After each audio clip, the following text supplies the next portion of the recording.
어저께 늦게 전도사님한테 그 성경 본문하고 제목을 보내는데 전도사님이 그 제목을 바꾸셨습니다. 뒤에는 그 공범들의 도시라고 잘 하셨는데 앞에다는 공법들의 도시라고 이렇게 하셨더라고요. 그래서 사실은 되게 은혜를 받았습니다. 제목이 바뀌면서 되게 은혜를 받았습니다. 왜냐하면 그러게 제 설교의 제목의 시작은 공범들의 도시다라고 시작해서 오늘 우리가 살고 있는 세상이 결국은 공법들의 도시가 돼야 되지 않을까. 하나님의 공의와 공법이라고 얘기하는 성서의 말씀이 이루어지는 세상이 되어야 되지 않을까. 그래서 아마 전도사님이 너무 공법, WCG 갔다 오셔서 공법을 머리에 담고 계셔가지고 공법으로 하지 않았나. 그래서 제가 갖고 있는 이 PPT에는 제가 어저께 학교 갔다가 퇴근을 한 9시쯤 퇴근을 했는데 퇴근을 학교에서 이걸 뽑아왔거든요. 근데 그때까지는 공법들의 도시다 라는 제목 이렇게 돼 있었습니다. 맞는 이야기인 것 같아요. 공법이 서야 하는데 공범들만이 난무하니까 우리가 살고 있는 세상이 어둡지 않을까 생각을 했습니다. 사실 오늘 뭐 설교 안 해도 될 것 같아요. 왜냐하면 제가 설교 본문을 작성해 오면서 문제가 생겼어요. 어떤 문제가 생겼냐면 오늘 집사님이 기도를 하면서 기도의 순서랑 제 예화와 모든 설교의 순서가 똑같아져 버렸습니다. 설교의 내용을 요약해서 기도를 해면서 제가 말씀을 드리면 되게 민망할 정도로 들으시면 황당하실 거예요. 어떻게 설교를 제 걸 보신 게 아닐까 되게 기도하면서 사실 좀 민망했는데 하나만 예화가 달라요. 그러니까 하나의 예화를 하자고 제가 또 30분을 설교하자니 좀 민망하고 그러는데 하여간 그래도 우리 집사님의 기도를 요약본으로 잠깐 뒤로 밀어놓으시고 제가 오늘은 설교 후에 기도를 안 해도 되지 않을까. 진짜 하고 나면 그런 생각이 들 것입니다. 공범들의 도시라는 제목으로 여러분들 제목을 잡았습니다. 아까 집사님이 스타트를 또 국정원 댓글로 이제 스타트를 하셨는데 저도 그 스타트를 좀 해야 될 것 같습니다. 인터넷에 M 후보는 간첩 수준이다. M 후보가 당선되면 사유재산제가 폐지될 것이다. M 후보의 부친이 북괴 인민군 장교 출신이다. 라는 글까지 이제 올라왔다라고 얘기합니다. 국정원에 소속된 사람들이 인터넷에 남긴 글들입니다. 근데 이제 이러한 선언, 사실 정확하게 우리가 그걸 알고 있을 때는 아니었지만, 그때 국정원 사태 속에서 표창원이라는 사람이 갑자기 이제 등장하게 되죠. 사실은 그전에 TV에나 잠깐 나오던 사람이었는데, 표창원이라고 얘기하는 경찰대학교의 교수로 있었던 사람의 선언이 있게 됩니다. 자신은 보수주의자로서 고백하고 요구하고 경고합니다. 라는 시작으로 자기 표창원 전 교수가 이야기합니다. 국정원 사태가 국가가 특정한 이익 집단의 이익을 옹호하고 지지하는 반민주적인 모습을 보이고 있다라고 얘기하는 선언을 하게 됩니다. 그리고 다 아시겠지만 국정원 댓글 수사할 때 경찰이 문을 열고 들어가지 못하는 상황에 대해서 되게 안타까웠다. 교수직을 그만둘 수밖에 없었다. 경찰이면 사실 문 열고 들어갈 수 있는 권한이 있는데 안 들어간 건지 못 들어간 건지. 그리고 대통령 선거 전 국정원 사태의 진실을 은폐하기 위해 되게 무리한 무리수를 둬서 발표를 하게 되죠. 선거를 바로 앞두고. 그러고 나서 표창원 씨가 얼마 전 쓴 제목이 바로 이 공범들의 도시라는 책을 이제 적게 됩니다. 현직 경찰관으로도 일했었고, 범죄 심리 분석가로도 되게 유명하신 분이었는데, 이분이 그 안에 있는 내용의 요약은 그거죠. 범죄를 통해 본 한국 사회라고 얘기하는 것을 진단하게 됩니다. 그것이 바로 오늘 제목으로 잡은 공범들의 도시라는 책입니다. 근데 이러한 예들은 우리가 사실 되게 많이 볼 수 있거든요. 편의점에서 강도 사건들이 일어납니다. 그러면 가출 청소년이 편의점에서 일하는 친구들은 가출 청소년을 해도 될 만한 친구들인데 힘겹게 삶을 이겨내려고 그곳에서 저임금을 받으면서 또래 친구들이 거기서 편의점에서 일하고 있죠. 그러면 그 가출 청소년이 갑자기 거기서 흉기를 들고 강도로 돌변하게 됩니다. 뭐 뉴스에 나오는 얘기들이지만 친구를 시켜서 자신의 부모를 위협하고 그 집을 털려고 했던 그런 시도들이 요즘 너무 비일비재하게 일어납니다. 그리고 아파트 지하 주차장에서 어떤 뭐 적은 돈, 얼마 안 되는 적은 돈 때문에 퍽치기를 당하는 오늘 어머니와 누이가 있는 현실을 우리가 살고 있습니다. 그리고 무엇보다 더 거대하게는 국가기관이 부정을 저질러 오고 있습니다. 근데 이게 우리가 지금 이러한 모든 일들이 우리가 경험하고 있는 문제인데, 이러한 문제들에 앞서서 더 근원적인 문제가 있다라고 얘기하는 건데, 이러한 일들이 내게 또는 우리 가족에게 일어나지 않으면 철저하게 무관심할 수 있다라고 얘기하는, 일어날 때까지 사실은 무관심한. 그래서 저는 사실은 저희 아파트는 시형 아파트니까 지하 주차장이 없습니다. 그 다행이라고 얘기하고 살아가야 되는 형편. 사실은 퍽치기를 당하는 사람들, 사실 지하 주차장에서 살만한 사람들이라고 얘기하는 사람이 좀 당하는 게 아닐까 이런 생각이 잠깐 들었었는데, 자신에게 아니면 또는 자기의 누이에게, 어머니에게 일어나지 않으면 철저하게 무관심한 사회를 우리가 살고 있지 않을까. 우리 대통령님 지지율도 별반 뭐 차이가 없는 것 같고, 무관심이 아닐까라는 생각을 합니다. 범죄라는 불편한 사실에 대해서 우리가 외면하고 있는 것에 대해서 이 표창원 교수는 공범이 아닐까라고 얘기하는 말씀입니다.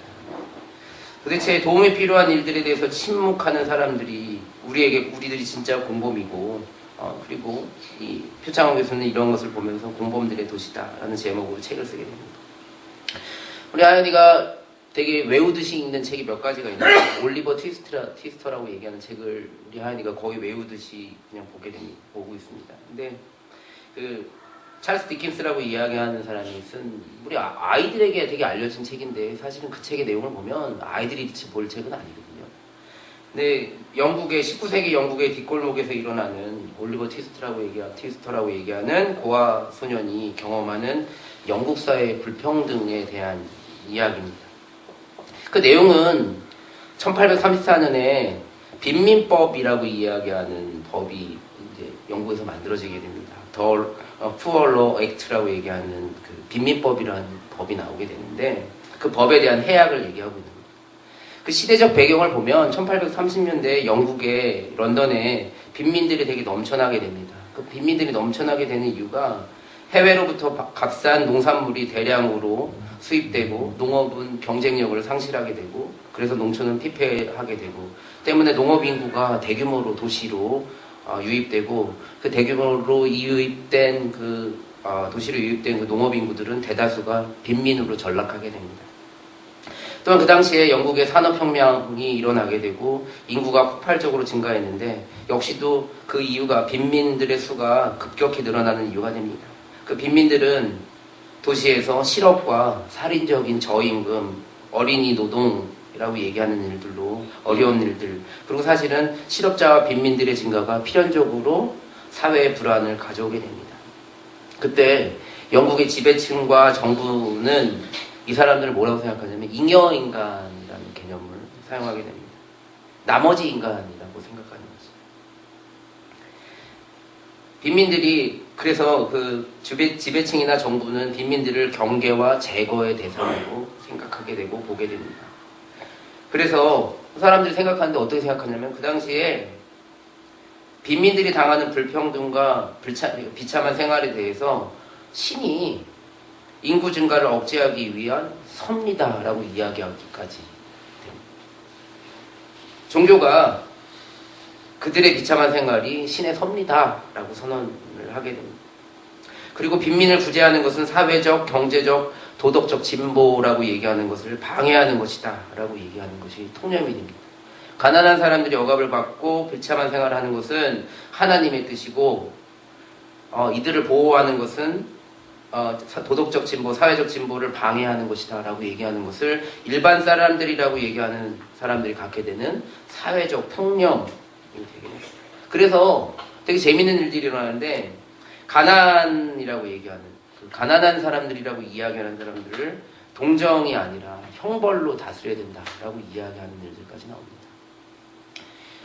얼마 전에 제가 관계하고 있는 홈리스 행동에서 한번 되게 회의를 한 적이 있었었는데, 과연 우리 홈리스 아저씨들이, 우리 홈리스 형님들이, 노숙인 형님들이 길거리에서 돈을 구걸하는 행위를 경범죄로 처벌을 하겠다. 그건 사실 예전부터 있었던 법이었는데, 그것을 정말 실천할 것인가 안 할 것인가 라고 얘기하는 것을 되게 고민을 되게 많이 했었는데, 얼마 전에 기자회견을 했습니다. 어떤 내용이냐면, 한 교회에 가서 교회 가면 구제금이라는 것을 받게 되는데, 그 교회와 경찰 관계자들이 그 구제금을 받는 것에 대해서 걸었습니다. 사실은 교회가 그걸 원했던 원하지 않았던 간에 경찰과 함께 그러한 일들에 대해서 압박을 가하는 걸 보면서, 이게 도대체 우리의 노숙인 형님들이라고 얘기하는 분들이 정말 신의 섭리로 그렇게 되는 것일까? 아니면 이 사람들이 우리나라의 진보나 또는 잘 살게 되는 것을 방해하는 사람들이다라고 얘기하는 것이 혹시나 우리에게 퍼지지 않을까라고 얘기하는 걸 되게 두렵게 생각한 적이 있었습니다. 근데 그 내용을 보면 1834년 아까 말씀드린 빈민법은 빈민을 보호한다라고 얘기하는 건다라고 생각하고 시작했다라고 얘기하지만, 그 내용을 보면 생활보호자는 너무 잘 대우해서는 안 된다라고 얘기합니다. 오늘 사실 이렇게 생각해 보니까 우리도 그런 것 같아요. 그러니까 보편적 복지라는 단어를 이야기하면 그 보편적 복지와 늘 같이 따라다니는 단어가 도덕적 해이라는 단어와 같이 다니거든요. 공짜로 하면 도덕적 해이가 온다. 생활보호자는 너무 잘 대우해주면 안 된다.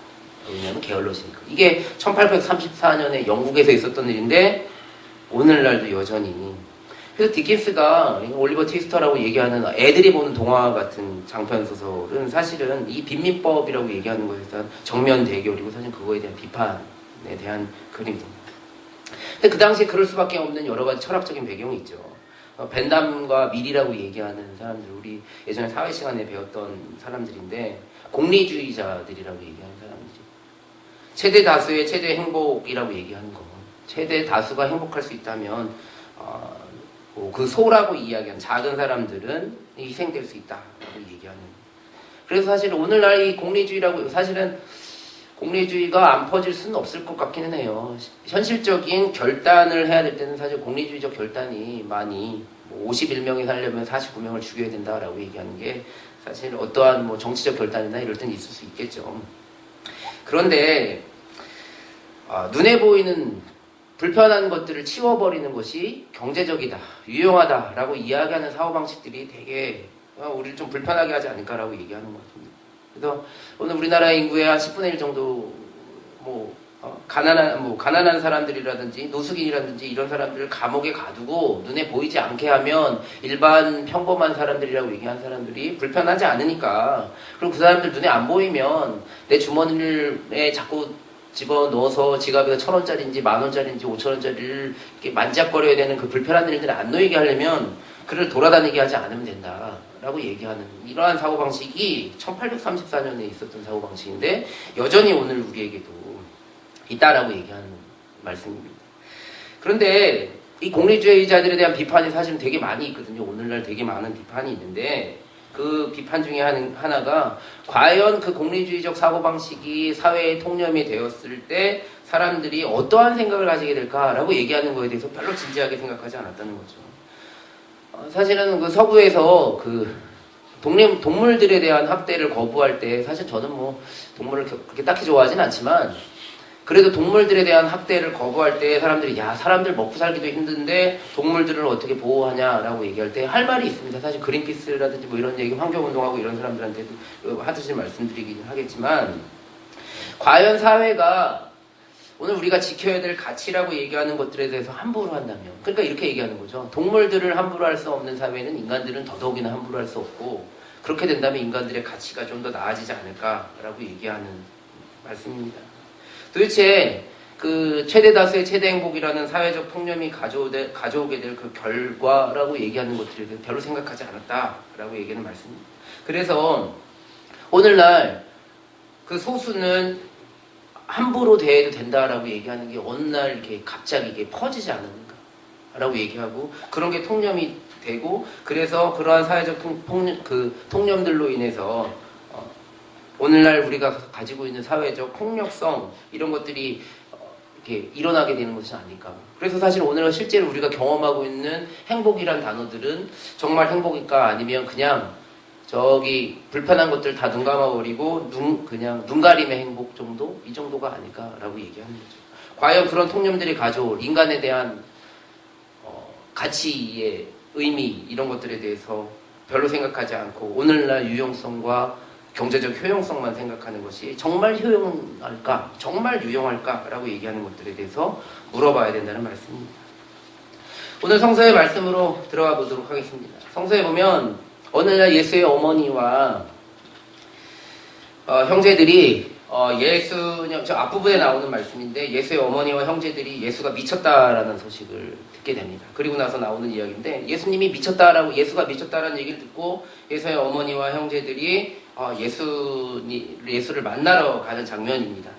근데 당시에 그 예수 살고 있던 시대라고 얘기하는 걸 한 번쯤 생각해 봐야겠죠. 예수는 도대체 왜 미쳤다는 소식을 들을까라고 얘기하려면 예수 당시는 로마의 식민지 시대였죠.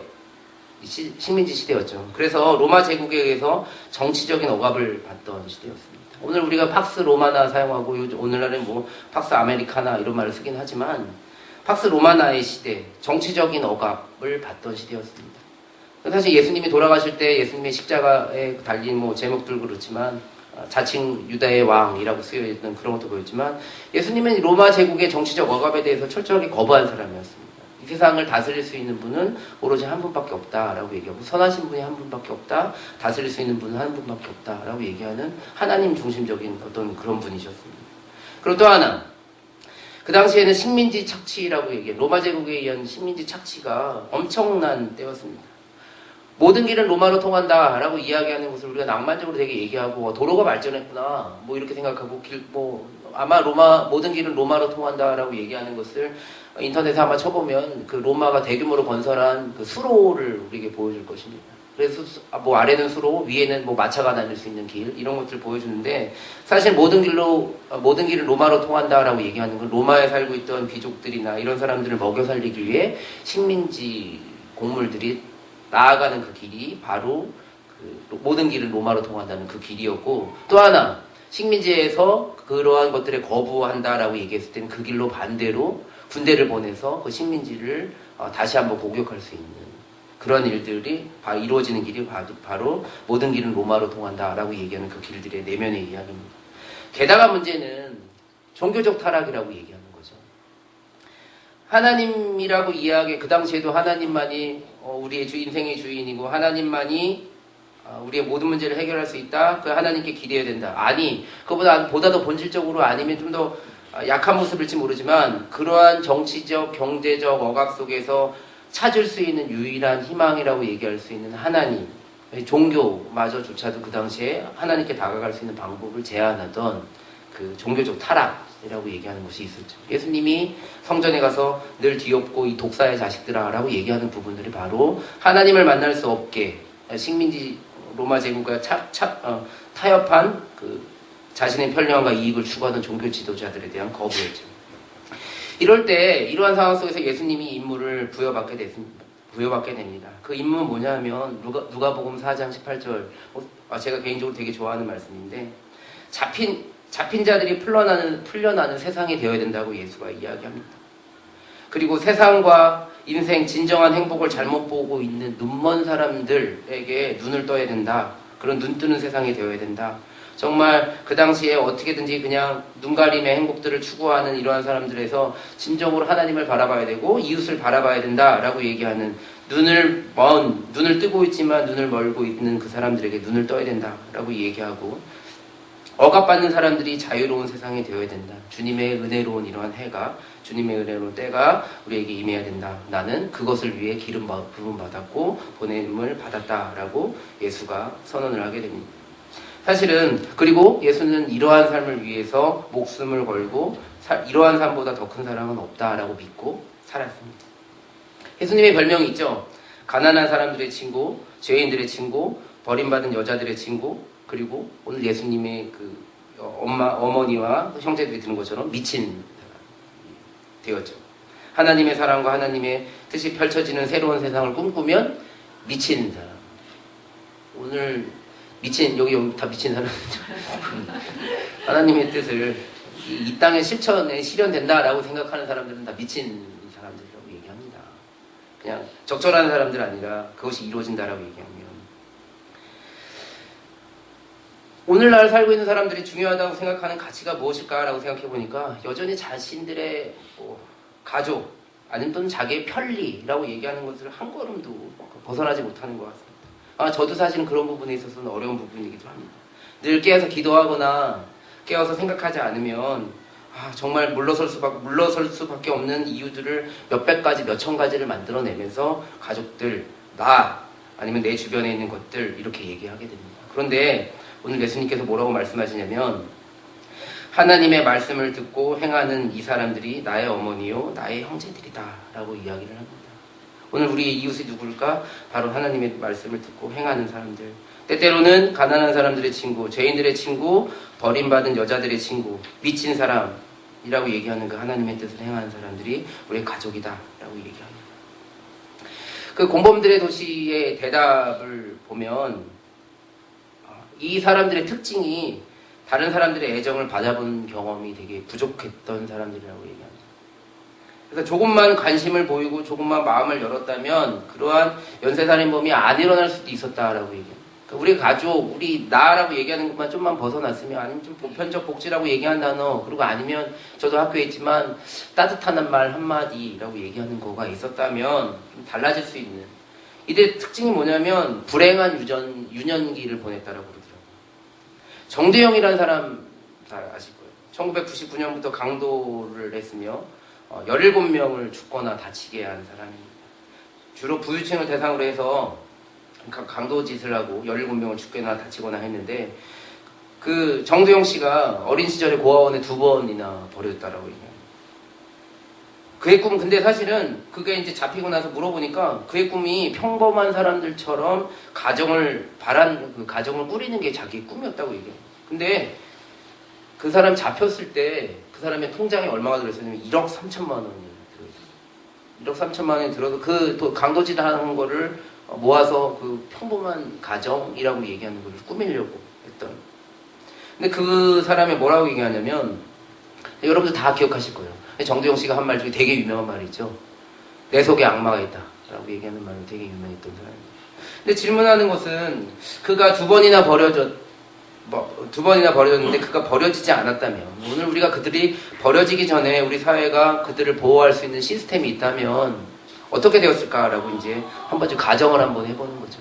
그랬으면 아마 17명에 대한 문제 그 사람들을 가둬놓고 방치하고 이렇기보다 그들을 감쌌을 때 이 사회가 조금 더 안전하다는 생각을 우리가 하지 않았을까라고 얘기하게 됩니다. 오늘 학교 얘기가 그런 얘기들이죠. 학교에서 보호해야 될 아이들을 조금 더 보호하고 사랑한다면 그러한 사회에 정말 해악을 끼치게 된 그래서 사실은 어떻게 생각하면 정말 불쌍한 그 한 사람은 없을 수 있지 않았을까. 그 사람들도 우리와 같이 살 수 있도록 할 수 있지 않았을까라고 얘기하는 후회죠. 유영철이라고 이야기하는 사람들도 아실 거예요. 유영철 고등학교 2학년 때 절도 사건으로 소년원에 수감되었는데 하여튼 14차례나 특수절도, 성폭력, 11년간의 교도소 생활 그러고 나서 30대 남성이 됐고 2003년서부터 2004년까지 21명을 살해했습니다. 근데 어린 시절에 이 친구가 이 사람이 이 유영철이라는 사람이 아버지에게 음주, 폭행 등의 학대를 받았다라고 얘기를 합니다. 얼마 전에도 이런 얘기 되게 나왔는데 8살짜리 아이 그 이야기 설교 준비하고 나오는 이야기긴 하지만 8살짜리 아이 소풍 가고 싶은 아이 소풍을 못 가게 하는 그런 일들. 이건 어린 시절에 일어났던 그런 학대들을 우리가 막을 수 있는 프로그램들. 저는 사실 그래서 무상 교육에 대해서 제가 찬성하는 그 근본적인 이유는 뭐냐면 비용이 좀 들지도 모른다는 생각을 해요. 하지만 학교에서 어떤 식이든지 간에 저는 사실 제가 고등학교 다니면서도 그 등록금이 없어서 어려운 적도 있었었는데 그럴 때 그 경험했던 거 있어요. 그때 우리 고등학교 2학년 때 담임 선생님이 등록금을 내주셨었는데 그건 개인적으로 할 수 있는 게 그렇게 많지 않거든요. 그러한 그 교육의 시스템 속에서 또는 사회의 시스템 속에서 그러한 어려운 사람들을 보호하면 그 사람들 마음속 깊은 데서 나오는 이 사회에 대한 적대심, 뭐 이런 것들을 없앨 수만 있다면 오늘 우리가 살고 있는 세상은 훨씬 더 안전한 느낌으로 살 수 있지 않을까. 공감장애라고 이야기하는 거죠. 오늘 우리가 공감장애인들로 살아가고 있는 건 아닐까. 그 17명, 21명 죽일 수 있었던 이유는 뭐냐면 정말 공감장애거든요. 아픈 사람이 어떤 느낌을 받는지 잘 모르는 그 공감장애. 그러한 일들이 없었다면, 근데 이제 제가 인터넷에서 이 유영철 씨 이야기를 들으면서 본 이야기인데, 그 유영철이 아주 잔인한 이러한 살인을 하는 장면 속에 전화가 왔대요, 아들한테. 근데 이제 목소리가 이제 자기가 떨려가지고 이렇게 떨는 목소리로 아빠야 이랬더니 그 아들이, 유영철 아들이 감기 아직 안 나왔어 아빠? 라고 얘기를 했다라고 얘기합니다. 그러니까 사실은 가정에 대한 그런 일들이 다 어느 면들은 누구나 다 갖고 있는 거죠. 그럴 때 그들을 보호할 수 있는 시스템이 오늘 우리에게는 없지 않을까. 그래서 세상이 조금 더 되게 폭력적으로 가지 않을까라고 얘기하는 거죠. 그래서 저는 무상교육을 찬성하고요. 무상의료도 찬성하고, 그리고 토지 공개념을 약간만 더 나갔으면 좋겠다라는 생각까지도 합니다. 그래야 사람들이 기본적인 안정감 속에서 살아갈 수 있지 않을까. 적어도 그런 걸로 두려워하지 않고 살아갈 수 있지 않을까. 그런 거에 대해서 내가 그런 것들을 누리지 못할 두려움에서 적대감, 폭력성까지 가지 않지 않을까. 그것이 오히려 오늘 우리 한국 사회를 더욱더 낫게 할 수 있지 않을까라는 생각을 하게 됩니다.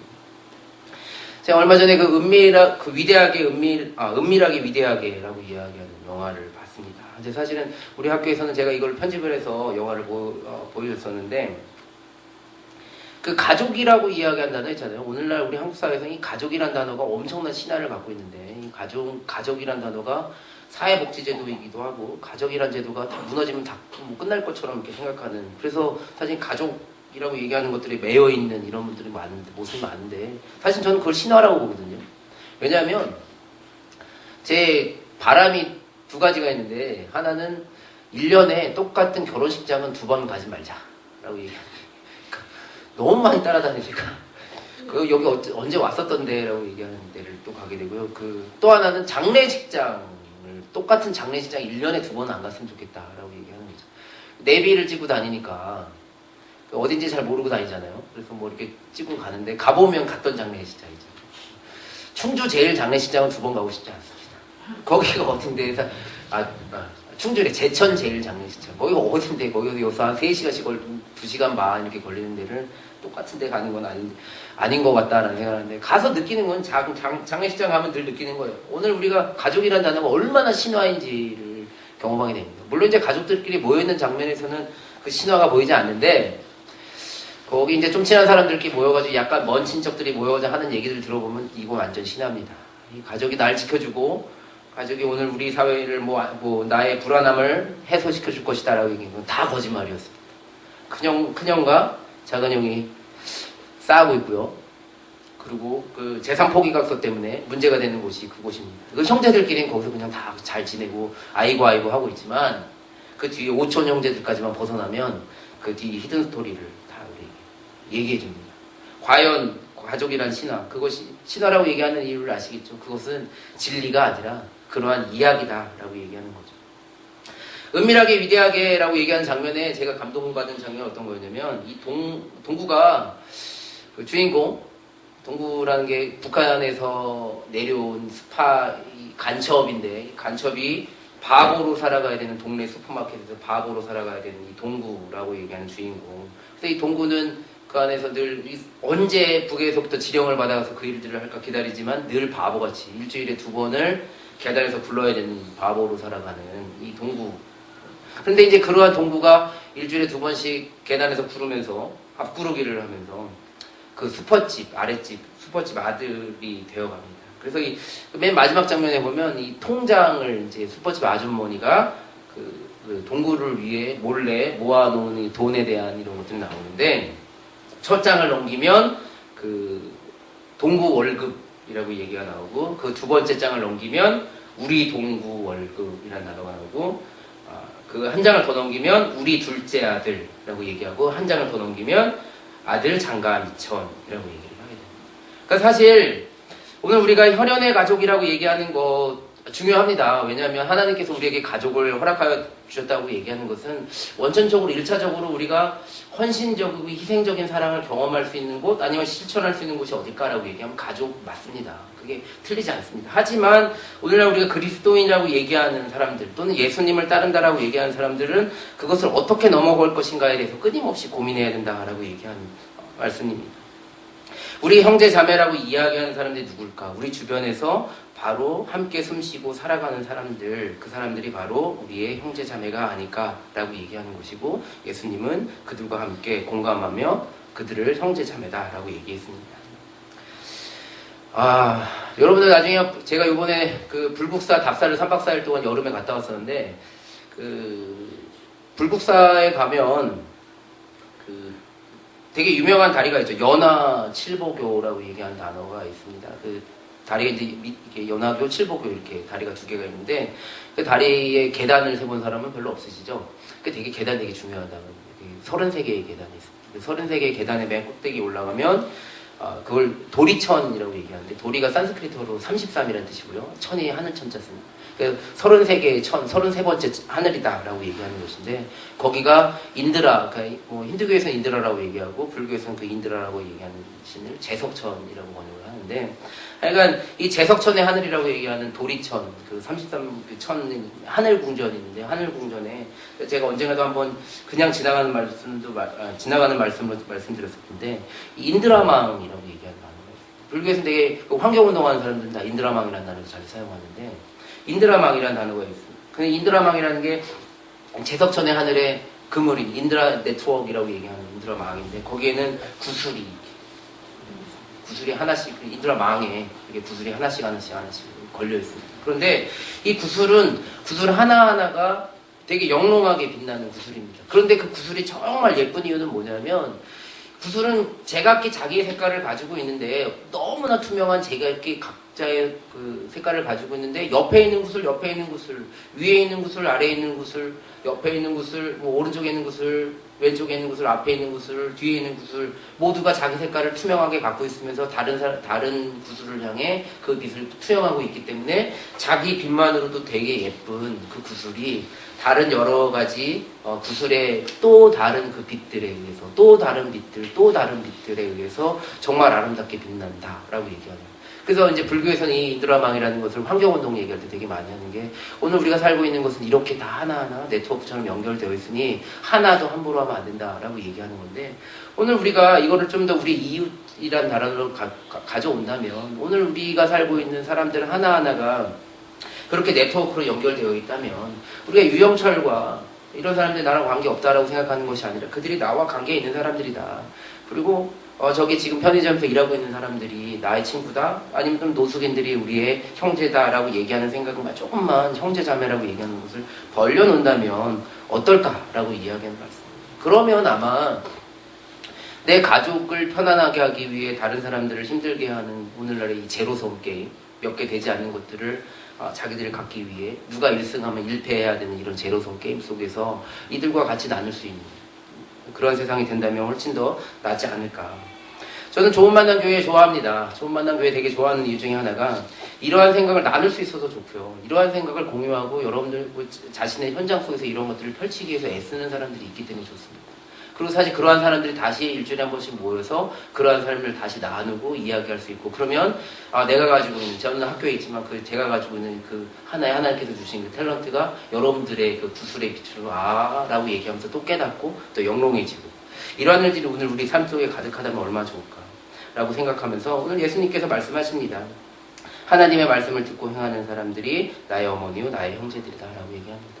작은 공간에서 우리가 할 수 있는 일이 그렇게 많지 않을지도 모르지만 하나님께서 우리 보고 사랑하라고 얘기하는 하나님을 사랑하고 내 이웃을 사랑하라고 얘기하는 두 주라고 얘기하는 두 가지 기둥이 우리의 하나님의 말씀이라면 그리고 그것이 행해지는 그곳이 하나님의 나라고 그 사람들이 바로 나의 어머니요 나의 형제다라고 말씀하십니다. 오늘 살아가면서 저도 사실 이러한 삶을 늘 매주 설교를 하거나 또한 말씀을 준비하면서 다짐을 합니다. 저는 사실 부족해서 못합니다. 다 못하는데 저는 믿는 게 하나가 있습니다. 뭐냐면 성령님께서 동행하신다면 성령의 능력으로 함께 하셔서 그 일들을 감당할 수 있으리라 믿습니다. 오늘 이 말씀을 기억하면서 하나님의 뜻을 생각하면서 하나님을 사랑하고 이웃을 사랑하며 그들이 나의 형제요 자매다라고 어머니다라고 얘기하는 그런 생각을 가지고 오늘 이 공범들의 도시를 살아가면서 오늘 전도사님이 주신 마지막 공법들이 가득한 도시 하나님의 나라를 이루며 살아가는 저와 여러분 되시기를 주님의 이름으로 축원합니다. 아멘.